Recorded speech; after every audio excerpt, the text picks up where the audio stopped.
Hi, my name is Heidi Totten. I'm the Marketing Director at Wisdom Window, and we are so excited today to bring you Miss Rebecca Clark, the lovely Rebecca Clark. Rebecca is absolutely amazing. I've known her for, I'm going to guess and say 17 years, because that was how long ago it's been, or how long it's been since I moved to Virginia, and I met you shortly after that, I believe. Is that right, Rebecca? I think so. Yeah, right there in that time frame, 16, 17 years. Right. So we've seen the whole evolution of the internet during that time period. We're like practically old. We could write books about longevity and being old, right? Oh, awesome. Well, Rebecca is the creator of Nudge Village, which is a thriving online community that provides accountability, knowledge, sharing, and networking in a networking environment for entrepreneurs and for those who are wishing to pursue that big idea. Rebecca does offer a few courses through Nudge Village, but her primary focus is on writing a nudge book, which is expected to be published in 2014, in August of 2014. So stay tuned for that. Rebecca is an employee by day and an entrepreneur whenever else she can fit it in. And she has created a course called Find Your Entrepreneurial Niche, that is, or niche, however you want to say it, that is going to be up on Wisdom Window shortly, and she would like to share some of her experiences and her training. So this is really designed for people who maybe they have a hobby and they're dabbling in business and they want to go further, but they don't really know where they fit in or what they should be pursuing. And so we're really excited to have Rebecca today. And I've heard a lot of her training before, and I've heard this training, and it's absolutely fabulous. And we'll get your juices flowing and your ideas flowing. So welcome, Rebecca. Well, welcome. I feel like I have to live up to the introduction now. You do, you do. But I'm glad that you said that, I am an employee by day and an entrepreneur by night, because that is kind of the audience, but at the same time we can all kind of learn pieces and parts no matter what we're doing, right? So, so hopefully, and I hope that you can share some of your insights along the way. Oh, I've got insights. I've got insights. And so with that, I guess I will start right in, and then Heidi and I will have a conversation as we go. I wanted to not take very long to introduce myself because Heidi just did, but I did want to say that I am an employee by day, but forgive me for that, right? Because I know as an entrepreneur, sometimes you're trying to get away from that employee type of thing. But I am an employee by day. I do work in the training and development world in the government, but I have to say that entrepreneurs are really good at training. And that's one of the benefits, I think, from full-time entrepreneurs. They can pursue whatever idea they have. And some of us that are working with these big training programs have to spend so much time managing and coordinating that sometimes the actual training suffers. And so just kudos to all the entrepreneurs out there. There's some great training that's being offered. And like Heidi said, in the evening, get to try to do some of that entrepreneurial stuff. Though I will add, being an intrapreneur is great at work too. You can still apply entrepreneurship in the workplace. Just put up a screen here of some of the places I've worked, and a couple of these companies are mine. But so I come with a lot of background in corporations, just like Heidi, but I do like to do this entrepreneur work on the side. And so, as Heidi said, there's a niche or a niche, whichever way you like to say it. But if you look up the actual definition, there's a few definitions, aren't there? Like a cranny, a hollow, or crevice. And down, if you go down further, it's a situation or activity specialized to suit a person's interest, abilities, or nature. And I just really like this word because sometimes there's so much out there. Well, and like Heidi knows, there's a lot of marketing out there to be done, and everybody's trying to get everyone to do what they produce or what service they offer, and it's up to us to figure out if that's right for us or not, right? Because we're all individuals, and as one of my friends says, just remember you're unique and different, just like everyone else. And so we are unique and different, but there are a lot of similarities. But it's really up to us to find out what works for us. And I kind of divided these into a few different specific areas of entrepreneurship. And we'll go into detail on some of these later. But, it's great to have these different niches, but how do you fit into those? Because all of them aren't right for everyone. And it's really interesting. This kind of looks like a convoluted slide, but there's so many directions out there, aren't there? And we're being told to get started and to innovate and to be motivated, plan for retirement, to have this great vision. But the reality is it is kind of like the arrow shows. It's a little bit of a wobbly path for most of us, and we will have some oops, some mistakes along the way. And I think I just put it all together because I'm like, this is all part of it. This is all part of entrepreneurship, being an employee, being a person, pursuing anything in life. There's all these different factors that play into it. And so before we get started into some of these things we need to consider, it's really important to take a step back and say, well, how do I define success? How do I measure my life? And there's a really good book. I don't know if you've read it, but it's How Will You Measure Your Life by Clayton Christensen. And I always get mad when I read these books because I had the idea for the book, but he obviously wrote it better, faster, and he has more credibility than I do. But it was a great chance to look to see, okay, are we headed in the right direction? Are we climbing the right ladder to success? Because he's a Harvard professor, and he said every 5, 10, 15 years he'd go back to his reunions, people were climbing ladders of success in many areas, especially business, but other things were falling apart. And so that's the one thing I wanted to point out is you find your entrepreneurial niche. Take some time up front to decide what success looks like to you and how you should act now to protect that future you. There's some choices you are not going to do today, not because it wouldn't be okay today, but because you'd want to worry about how that would impact your future. A great example of that is some of the things we post in our social media accounts, right? And a lot of us, I've seen a funny thing go around today, and I haven't been able to find a picture of it again, but that shows how it states something like, aren't you glad that you were a teenager when the internet wasn't around? So as Heidi was alluding to before, yeah, we were around for this whole internet thing, but a lot of our mistakes and goof-ups from when we were teenagers and that whole period of life isn't accessible to the world. But now it is, because people are posting so much of their lives. So thinking about where you want to go and the actions right now that will get you here. Another big thing is who do I follow to get there? What kind of people do I follow? What kind of heroes or examples do we follow to make sure that we're following the right people that will get us there? There are a lot of successful people out there, but are they successful in the area you're interested in, or are they successful in maybe one piece but they don't have the same values in other areas? So these are all things I'd hope we want to think about up front, because I think many of us, and I've been working out there in corporations probably for the last almost 20 years, and there's some things that aren't all that they're cracked up to be, right? So we have to figure out what we're going to focus on. So with that being said, these were the... And Rebecca, can I just jump in really quickly and say that, one of the things that I've really noticed is, I was a technical recruiter for 15 years and, used that skill to shift into marketing. And so, understanding your entrepreneurial niche, we have all different interests in life. There was a brief period of time where I decided it would be appropriate to be a health coach, Yeah.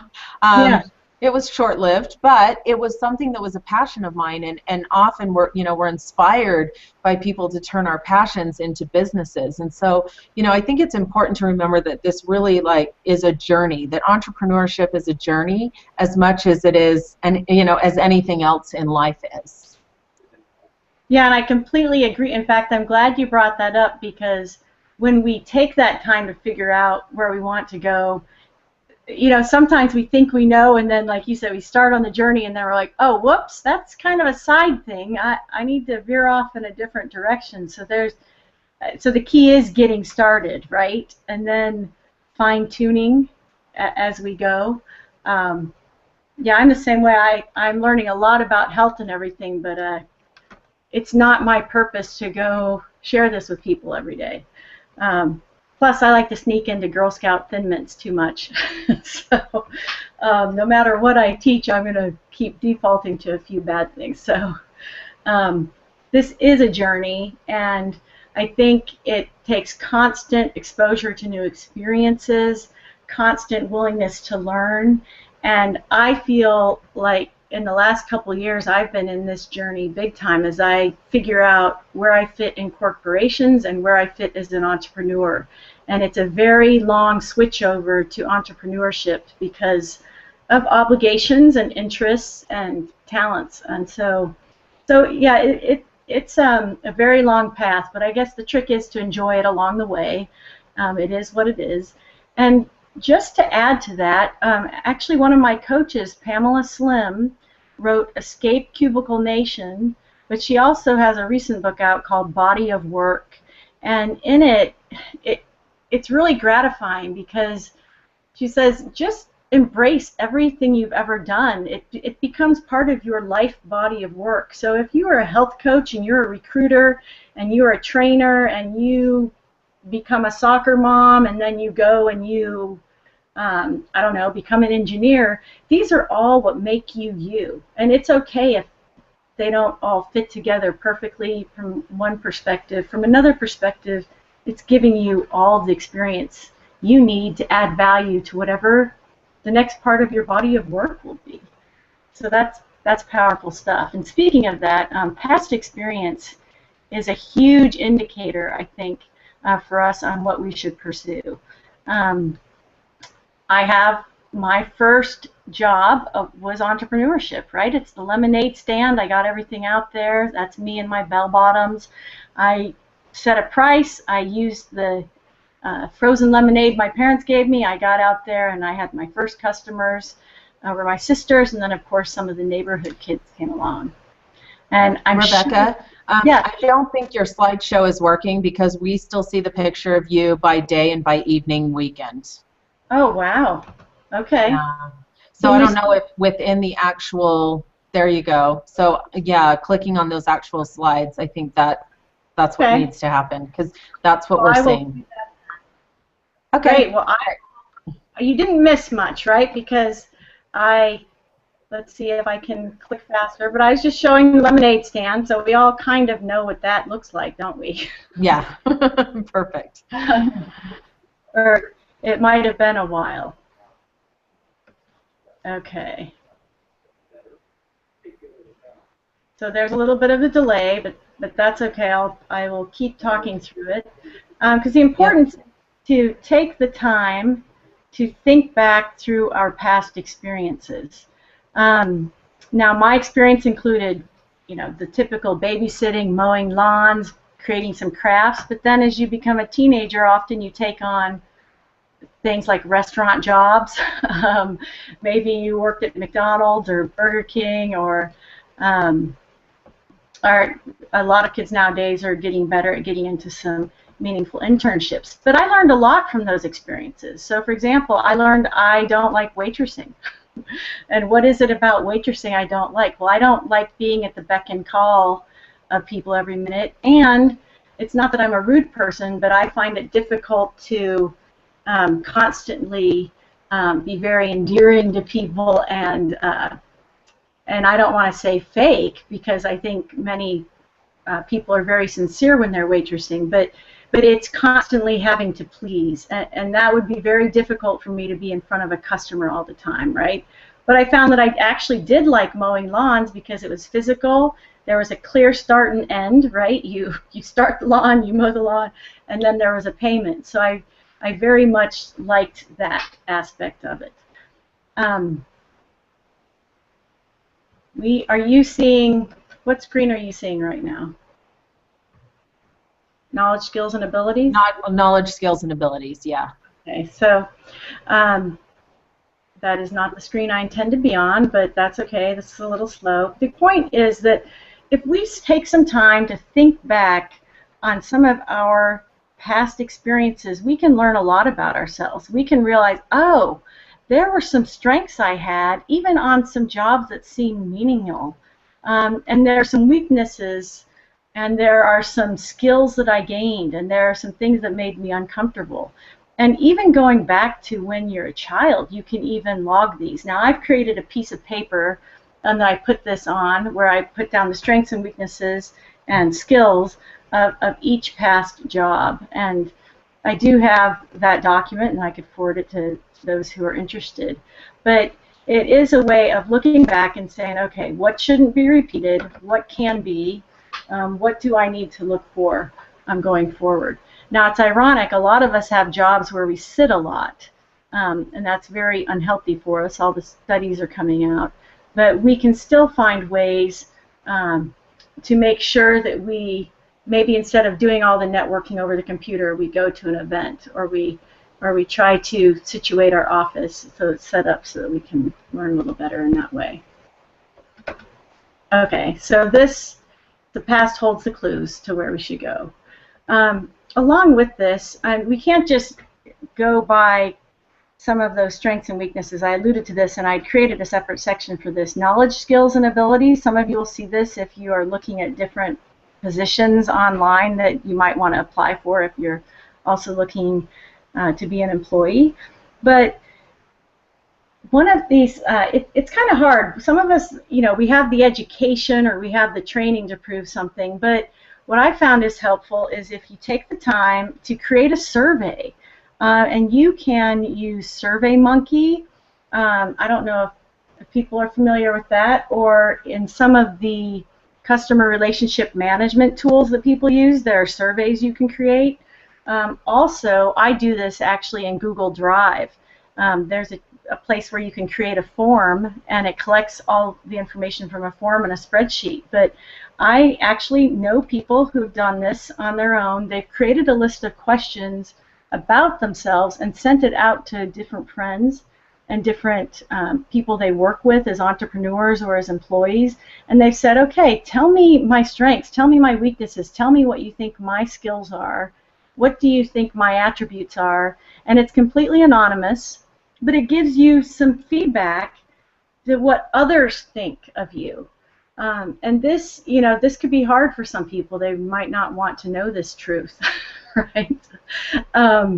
But you can get some great information just from sending out a survey about yourself to people you know. And I know that in organizations, actually, when you go to certain leadership training, you get a link from some more expensive software, but it's essentially doing the same thing. You send it out and say, hey, tell me how I'm leading, tell me how I'm managing, what do I need to improve on. That can give you some great insight from other people. I'm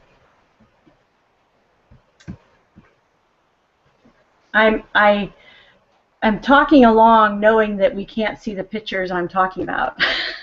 Well, we're still saying your past holds your clues, but okay. Yes, so we're a little past that. Okay. Oh, just roll with it. Technology is great, but since we were around at the back when you had flashing lights on your websites and stuff like that, then anything. Yeah, we can roll with anything, right? Because the presentation isn't all. So basically, with these knowledge, skills, and abilities, I'd also suggest a few books, and in fact, I have a few that I've read. Go Put Your Strengths to Work by Marcus Buckingham, and he also is the one that wrote Strengths Finder. And honestly, any career development books are good for this as well, because entrepreneurs they're doing a lot of the same activities that are done in organizations, right? When you're an entrepreneur, it's just that you're doing it in a different environment. But there's a lot of things that we can learn from that. So another area that can help us in finding our entrepreneurial niche is our personality type. Now, I think Heidi's an extrovert, right, by nature? You're an extroverted person? Yeah, you could probably call me an extrovert, sure. Okay.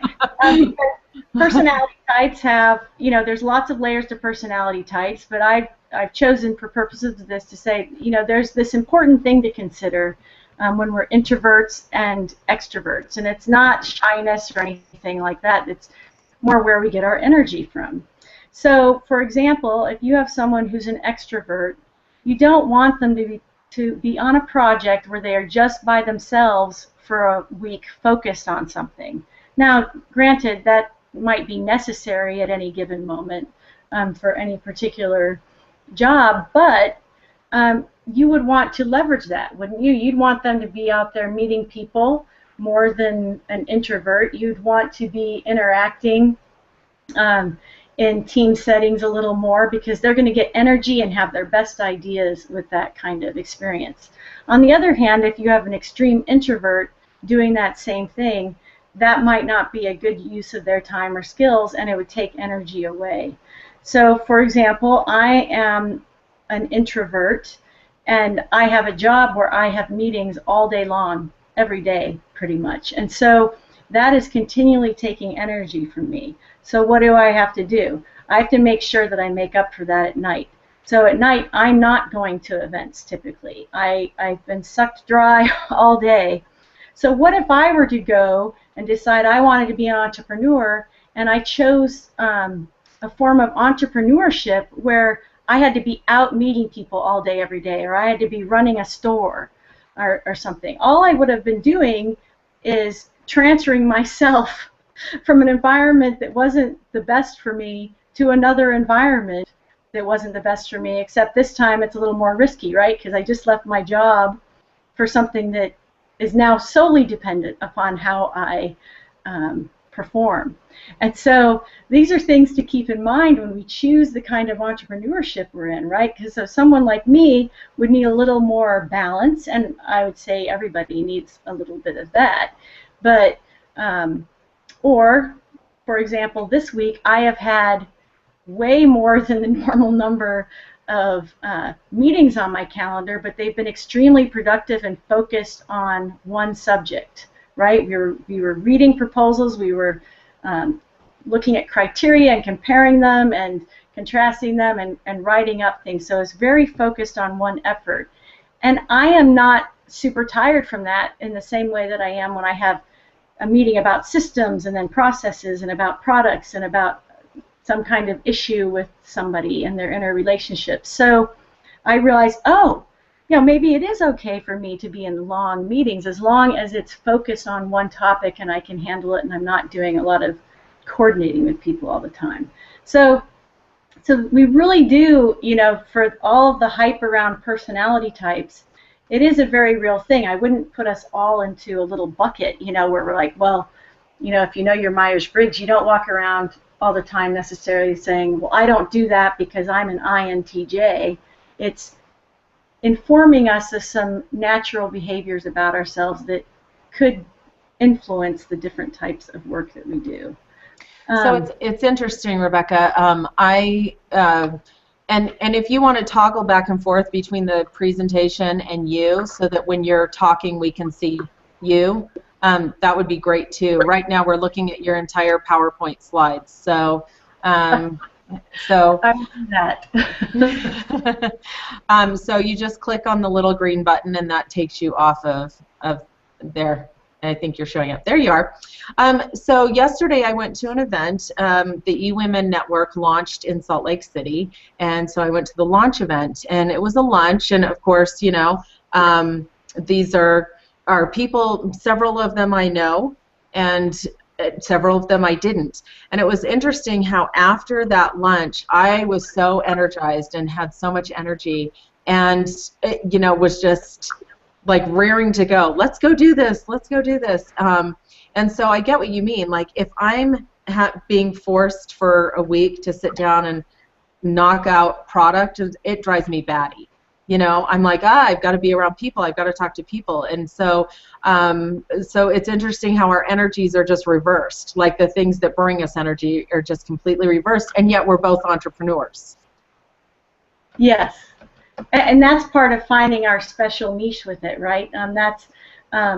It's interesting because last year I was trying to pursue I was trying to pursue all these different entrepreneurship things. So I'm creating courses, I'm trying to do some webinars, I was trying to connect to a lot of people, and I realized I don't have the energy for that, but I had a lot of other things going on. So what I did is I pulled back, and in the last 5 or 6 months, I've done some individual consulting with just a couple of clients. And the amazing thing is yes, it took probably about 2 weekends a month. So let's say it took 20 hours of my time every month, but I actually earned far more money. So I had focused my time down what I could handle. I was adding value, and it fit into my energy level and capability. And so it's really, that's a lesson learned for me to go, in this part of my life as an employee and an entrepreneur, I will focus on having a couple of very good relationships and clients. As I move away from that, I could handle more, right? Last week I was at ASTD, which is the American Society of Training and Development. Some of you know it's like the largest organization in the world for it. And it was in Washington, D.C. There were 10,000 people in attendance. It was in a convention center that had 3 floors full of sessions, plus 3 or 4 ballrooms. And there were 24 sessions per hour. This was crazy talk, right? So you probably would have handled it better than I did. For me, I got so overwhelmed at one point, I just walked out the door and got on the metro and came home. I can't do it. I'm pulling down the PowerPoints from online. Too many people. So yeah, we've got to figure out our fit. I can't show you this picture right now because it will create havoc, right? But I wanted to share along these lines. There is this little formula we learn in project management, and it's about communication channels. And it's not heavy math. It's N in parentheses N-1 divided by 2. And what N is the number of people on your team. And so when you do the math, you realize that the more people that you're working with, the more communication networks this creates. So my example is this last year I managed 60 projects. There were 5 to 10 people on each project. However, you account for some of those having some overlaps because there's some same people that work multiple projects.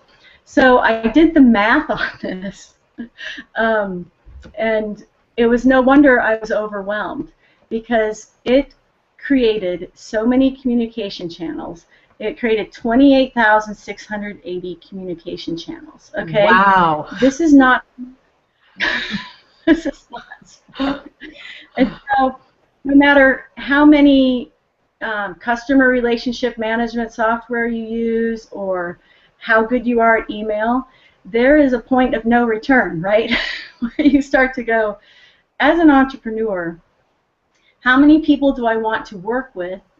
How many people would I, and this might not be clients, right? Because you could have a lot of clients that are automatic through an automated system and they're getting a very simple product from you. But the second you start to engage in working with people one-on-one or even in groups, you start opening up a heck of a lot of communication channels. And so the question to ask ourselves is, can we handle it? Well, yeah, we can handle it to a point, but are you effective at it? Can you follow up? I think I just read an article that talked about how we really can handle maybe 150 to 200 close relationships at one time, and that's people who, like me, who are used to kind of dabbling and talking to all these different people. And I actually started making a list and thought, okay, who are the people that I talk to the most? And it's probably about 150. I mean, I'll be honest, I talk to a lot of people, especially with Wisdom Window. And my networking groups, I know a lot of people. And I work hard at those relationships. But even still, in looking at those numbers, I realized that really is those are my core communication channels. And yes, exactly, at what point do I shift things around? And if this community that I'm currently working with is serving those needs. Yeah, because it is a constant shift, isn't it? Because you don't want that to be the wrong set of 150 people, right? If you have limited attention, so there's constantly probably people going in and out of that network, as you realize. Mm-hmm. There's some, well, and there could be some that are detrimental, you know, and so we kind of ease out of those relationships.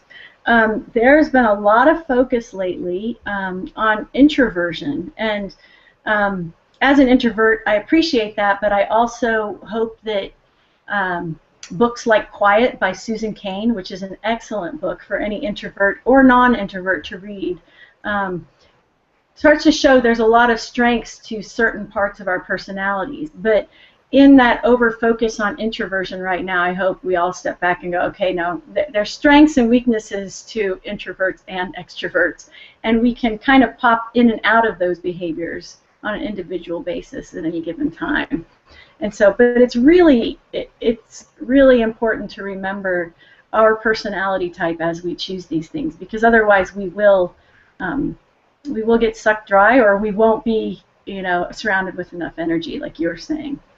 So another factor to consider when we are pursuing entrepreneurship is our personal performance factors. What helps us work the best? Now, you'll have to imagine, but I have a picture of my cube, and I am now a cube dweller, which is really interesting and very hard for me. When I first started working in my organization, I had this very beautiful large office, and then as time's gone by, they decided to knock down walls, and now we're getting into these smaller and smaller spaces. Now, if most of you have been in a cube, you know your back is toward the opening of the door, which if you know anything about design or feng shui, this is really bad, right? Because you're constantly kind of on guard, you know, looking behind and worried, even if you're doing your work. It's not like I'm out buying stuff on eBay or Amazon all day, right? But that impacts my work, and so I can only do certain things there, and I must go to an enclosed space or telework to get certain things done. And we all have those different things that help us work better or not work better. There's an interesting study, and I wish I had it. They said some of these startup companies, you know, that you always hear about starting in the basement or the garage or in the junky extra room full of junk. And there's all this creativity that came about, and they said what they found was interesting is as companies grew larger and started creating nicer office spaces and more room, they found that some of the creativity was lost, actually, because you were more focused on beautifying and making these surroundings work, which is taking you away from your work. Now, I'm sure that's not always the case, but they found an interesting trend. So just finding the right mix for ourselves. I don't know what Wisdom Windows environment is like, but I'm assuming, I don't know, I'm assuming it's not someone's house. I actually thought it would be kind of funny to show you my office. So we're in a small building. We moved from a bigger building, but we're a small team running lean and mean. And I actually have a desk and an office that's kind of back in the back, and I rarely sit there. In fact, I am actually in our training room, and I have everything set up. And so just for fun, I will show you that I'm taking the camera off, that you can see that there's a big training room with a kitchen and all of that. And so that over there is the door to come into the room. So my back isn't to anyone, and I am actually, on the contrary, facing everyone. So as I'm doing these webinars, then I can pick up energy from, you know, I might see movement of someone walking by, but that's okay because I'm projecting out into the room, where if I were doing it with my back to the open space, it would drive me crazy because I would think, is somebody going to walk by? Do I need to, you know? So I think there's a lot of merit in that. I've worked, when I was at AOL back in 1999, I worked in what we called the Sorcerer's Lounge. It was the term that they used for recruiting. It was, you know, kind of a sorcerer. So finding the candidates in the preliminary process of recruiting. And so the Sorcerer's Lounge, there were 4 of us, and there were 4 desks, and we all had our backs to each other.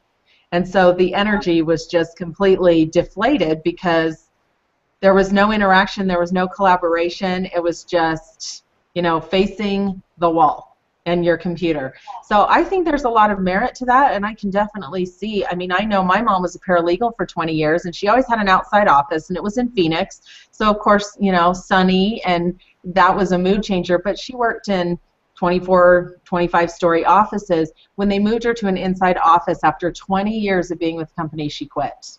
She said, I can't be in an inside office all day. It will drive me crazy.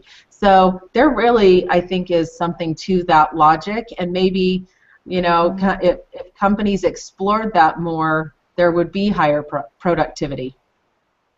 Yes, I think, and in fact, you reminded me, and it's so nuanced too, isn't it? Because you love this room that you're in, but it very much matters where you're sitting in the room.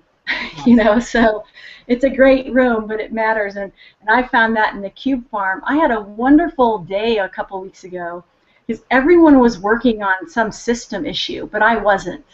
Right? I was working on something else, and I loved that there was this energy and this noise, but no one was interrupting me because I wasn't needed for that particular area. And so I was like, isn't it amazing? I'm bothered normally in here because I know people are lining up to ask me questions and everything, but I'm not bothered with all the noise. And I often joke with people, my favorite places to work are when I'm waiting at the car dealership for my car to be fixed, because they've got this great little set of cubes and music and stuff, and at the airport, because there is a lot of energy, but I'm kind of stuck next to the plug in the wall, so I know I have to sit and focus. And I get a lot done there. And so it's a great thing to think through for ourselves, like, where is the best, spot for me to work? And for some people who need a lot of energy, maybe they are right for an entrepreneurship type of activity where they're, I don't know, if they wanted to have their business in a mall or a food court or something where there's just constant people they can interact with, I should say. Mm-hmm. And so these are real factors. Some of the other personal performance factors that I've identified personally, and I could send this list out as well, just thinking about what our mind and our body and spirit need, what kind of communications we're best with. Do we enjoy being on the phone? Do we enjoy through email more? Do we have to be face-to-face? What's our comfort level with responsibility when we perform? Do we like being a team member? Do we like being in charge? Or do we kind of like to be that solo person that just has one-on-one interactions? I've learned some great lessons in project management. Because I'm someone who people say, hey, we need this done, and I kind of go off, create a whole plan, and come back and start executing it, I forget that everybody doesn't operate that way. So there's some people that have to come back to me and say, you know what, I need to be bossed a little bit.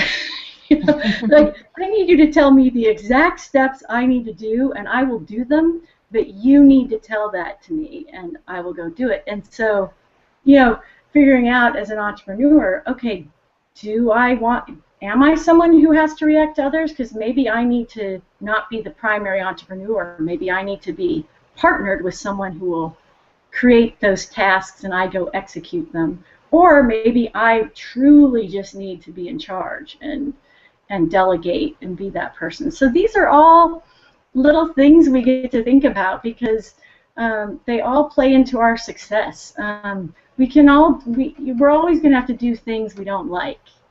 But, if we can get at least 80% of our time, doing the thing that's right for us, that works as well too. So those were some of the main factors to think about personally as we choose.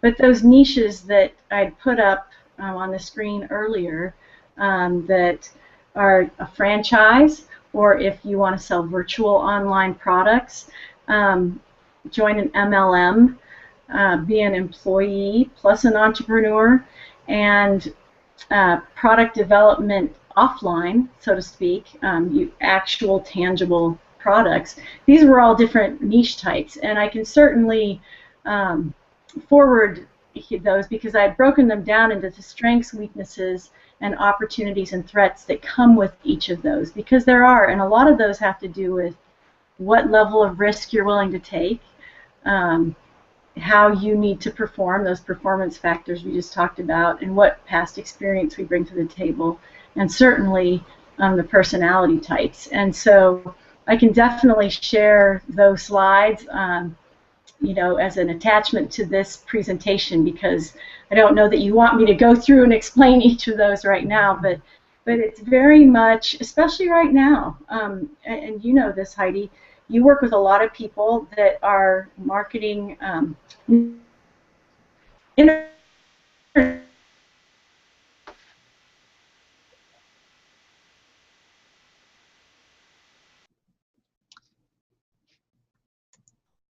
Okay, it seems like we've lost you a bit.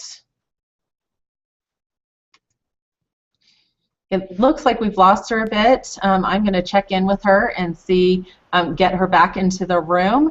And so, but in the meantime, Rebecca does have a window on Wisdom Window called Find Your Entrepreneurial Niche, where she goes into depth about the steps and the processes that you would take to discover, window. There are 4 different areas. There's personal development and education, there's health and fitness, there is arts and entertainment, and then business training. And Rebecca really fits into that business training niche. So we're really excited that she joined us today. Are you back on? Yes. Okay, there you are. All right, so continue. I was just filling in.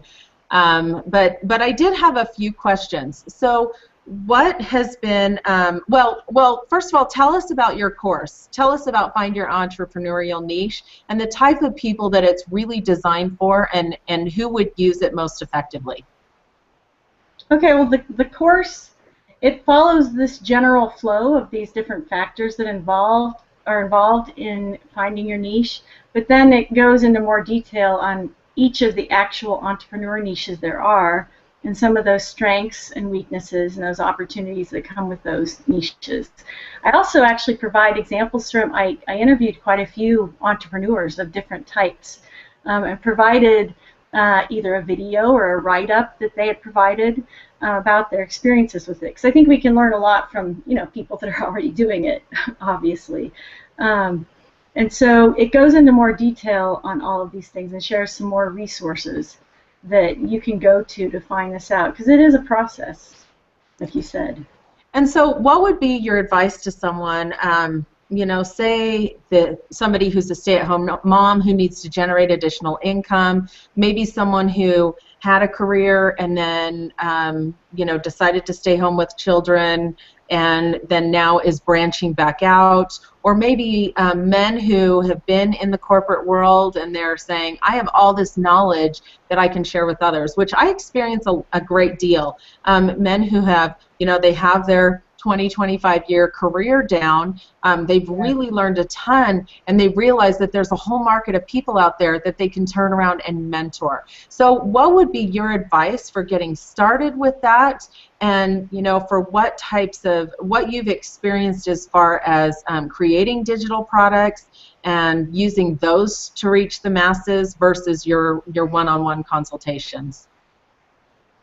I think there's a lot of different answers for all that, aren't there? Because, for example, because I'm not a stay-at-home mom, I think that stay-at-home moms have a great opportunity to make big changes fast. And I say that because the people that you're just referencing that have an entire career and they're probably still in it, it is very difficult to be going straight along, working really hard, and trying to get started on something. And most of us have certain obligations where we just can't quit, and through the power of positive thinking, create $5,000 to $10,000 a week to make up for salary, benefits, vacation, all of these things that our obligations kind of match, right? That it kind of starts matching what you bring in. So I'd say stay-at-home moms are in a perfect spot because They have the power to start learning whatever it is they're interested in right off the bat. They're not having to figure out how to get out of a job. So they're starting from this nice level playing field. And I think that they would get involved with groups like you, like, you know, the Wisdom Window and that kind of networking of people that have been there and have made the transition already. And now I would caution, and some people I know have run into this, if you are a stay-at-home mom and you have a spouse whose salary is right on the edge of a tax bracket, and you start making a little money, you could end up lowering your family income very quickly if your taxes go up. And so, you know, it's worth taking the time to learn a lot, even if you're not bringing money in yet, because once you learn it, you have a skill, don't you? So as far as people who are employed that are trying to become entrepreneurs, I love the book I read by John Acuff, and it was Quitter. He talked about the importance of not just quitting and following the dream.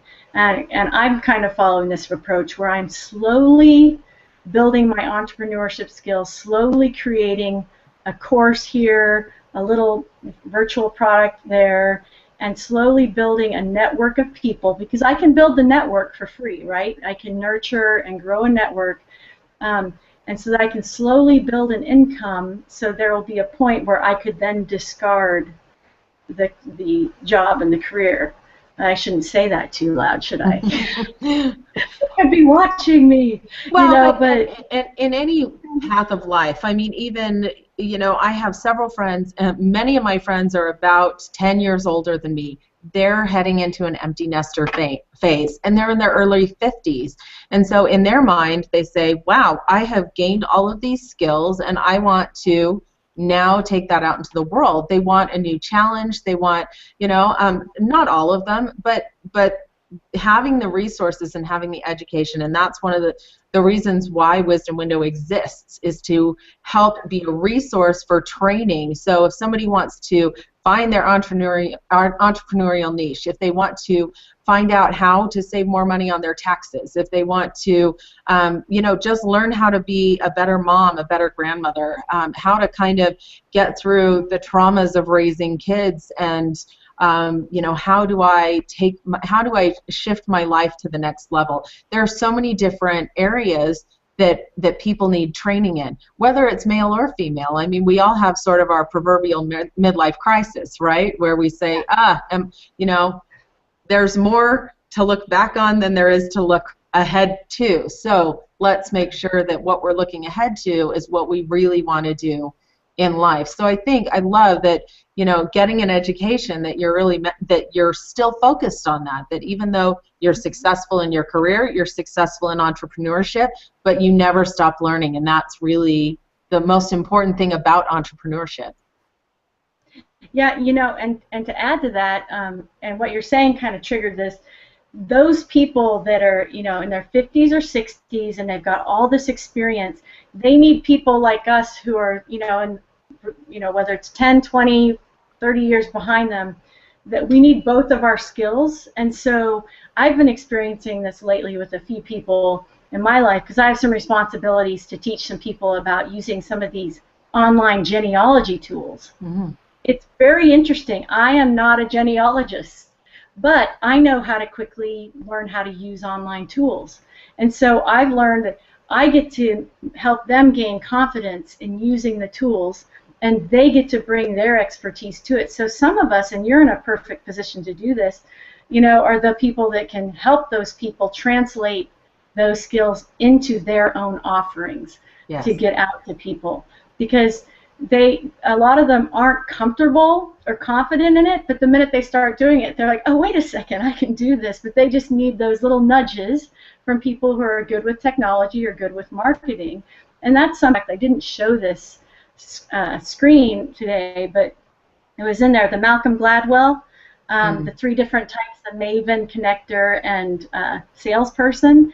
And I am a strong maven with some connector, which means I must partner with good salespeople, because it is not natural for me. I don't really enjoy it, but it's that partnering effect that, and to go, it's okay, I have that weakness. Do I need to build it a little? Yes, but I'll build it a little, and then I will know enough to grab the right people to do Yes. it for me. Absolutely. So it is that realization, none of us are going to be doing this alone. We must partner with the right people along the way.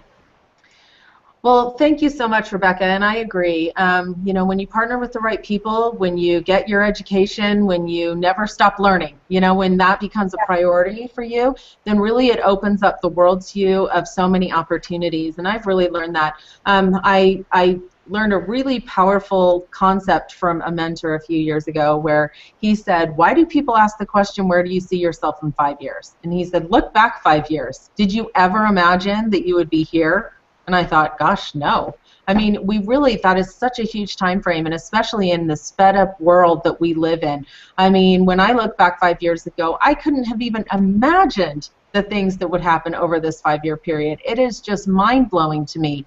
And I mean, you know, 5 years ago I was in the process of starting a recruiting company that I then tanked. So all lessons learned in the process, but I never imagined where I would be, and I'm sure that you're in the same position. You know, 5 years ago when we really reconnected on social media, who would have thought, oh yes, in 5 years you're going to be doing a webinar together for a company that doesn't exist on products that haven't been created or even thought of. You know, yes. So really keeping yourself open to those educational opportunities, and, you know, letting your journey be your journey and just enjoying the process and learning along the way, I think is just so valuable. And I'm really grateful to you for being an example and for being the maven and creating Nudge Village and providing a platform for people to be able to motivate each other and, you know, kind of provide those nudges and encouraging people to take that big leap. Well, it's been great, and you've already been bestowed an honor of being a chief nudger, so you're quite the nudger. But yeah, it's good. Growing. Do I get a gold statue with that? We can arrange this. Awesome.